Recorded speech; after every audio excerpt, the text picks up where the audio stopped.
మీరు చెప్పిన మాటల్లో గానీ గ్రౌండ్ లెవెల్లో ఉన్నది గానీ ఏంటి, కూటమి ఏమాత్రం అటు ఇటైనా జగన్మోహన్ రెడ్డి నంబరే పెద్ద నంబర్ అవుతుంది అనేది కదా మనం మాట్లాడుకుంటుంది. ఇప్పుడు కూటమి అయ్యే అవకాశం వాస్తవం, అది అవకాశం ఏంటి, వాస్తవం అది.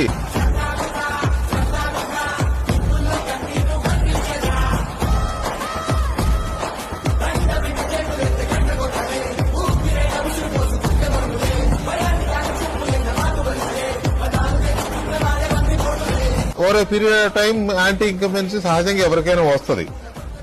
కూటమిగా లేకపోతే జగన్మోహన్ రెడ్డి బలవంతుడుగా ఉండే అవకాశం ఉందని మనకు కనబడుతోంది. కాబట్టి